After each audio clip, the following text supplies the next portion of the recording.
All right, guys. So Bill Maher roasted Ron DeSantis, and Trump enjoyed it so much that he actually shared the clip. And this is Trump sharing a clip from a guy who he absolutely despises. He hates him so much, he sued him over a joke. Trump sued Bill Maher over a joke. But anyway, let's go ahead and dive into it, and we'll break it down as we go here. I think liberals, they make a real effort not to understand the Trump voter. And, you know, it's like, oh, DeSantis is going to be great because it's Trumpism without Trump. And I think they're like, why would we want a tribute band when the actual band is still playing? So that's the clip I think Trump shared. Now, by the way, fair point. All right, I think that's a fair point. It is true that DeSantis is like diet Donald Trump. He's Donald Trump minus 20 or 30 charisma points. I think that's fair. I will say this, though. I think the bigger factor is the whole victim complex thing and the persecution thing. So in other words, in the right-wing base mind, they think the liberals are going after our guy, so he must be the best at fighting the liberals and triggering the liberals. It's the whole circle the wagons mentality. If they're still going after him, he must be doing something right. The people we hate, the people we despise, hate Trump the most, so that means we're going to love Trump the most. Now, look, DeSantis has still hung in there. Even in his worst poll, he's at like 20%, which is way better than Marco Rubio or Jeb Bush or any of the other goons who tried to topple Trump in 2016 and failed miserably. He's even doing better than Ted Cruz did, and Ted Cruz was second to Trump. But honestly, just the way national politics are unfolding right now, there's a reason why Trump has such a gigantic lead. He is the show. He has an amazing ability to keep the cameras on him. And it's the victim thing. It's the persecution thing.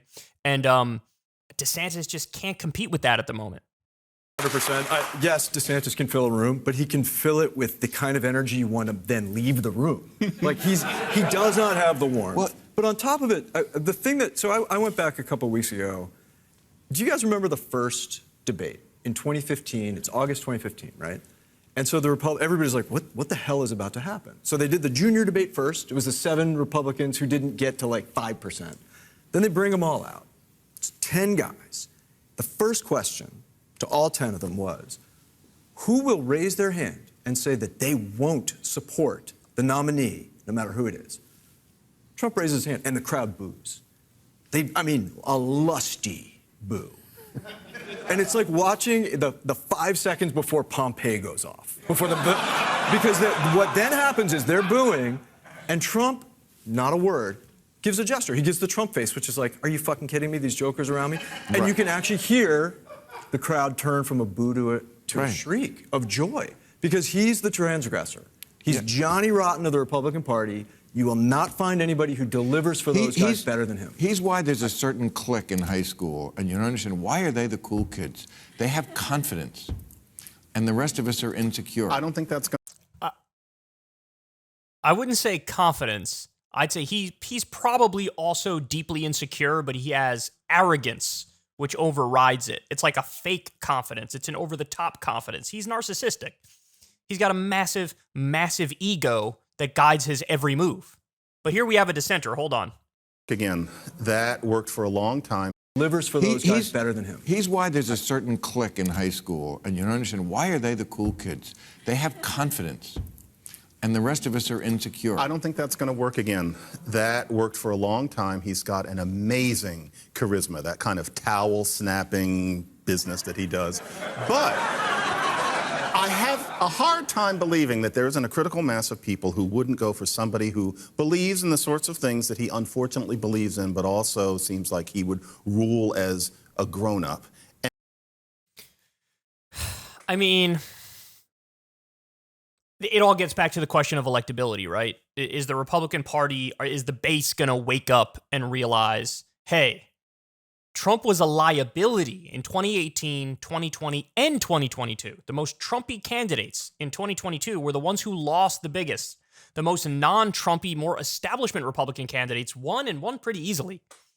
So the lack of a red wave is directly because of Donald Trump, is directly because of the Stop the Steal nonsense, is directly because his candidates were extreme. Carrie Lake, Doug Mastriano, that guy was at January 6th. Carrie Lake is an election denier now for her own election. I mean, so if the Republican base cares at all about electability, then if anything, you're going to see like a secret DeSantis vote out there. You know how in 2016 there was a secret Trump vote? If the base cares about electability at all, there would be a secret DeSantis vote where he would outperform his polls by 5%, 10%, whatever it is. But all of the evidence as of right now, as we're seeing it, Trump just gained an even bigger lead because he's going to potentially face criminal charges, and they're circling the wagons and protecting their guy. It's almost like DeSantis would be better off if there were no charges at all, right? And the media just sort of ignored the Trump show. Then I think DeSantis would be doing well. Or if we're already through the process and Trump's in jail behind bars and there's like nothing, he can't control the show from behind bars, right? And then DeSantis would be better off. But this middle ground where we're at right now, where he's being prosecuted and we have to go through the process, it's like, that's the one area where it almost doesn't matter what DeSantis does and he's screwed. So I think that this guy right here, what's his name? John McWhorter, I think it is. Anyway, he's like, I don't know how he would describe his politics, but he strikes me as like a centrist, maybe a center-right kind of guy. And he seems more like, I'm the more responsible conservative type. And those types, the educated conservatives, are more pro-DeSantis. But the base, the heart of the base is still with Trump.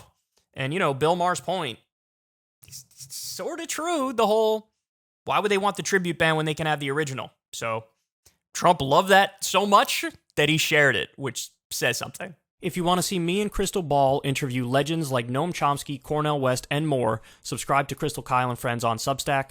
$5 a month gets you the video version a day early. Remember, we take 0 ad dollars for this podcast. Or you can sign up on Substack for free and get the audio version a day later. Link in the video description box below.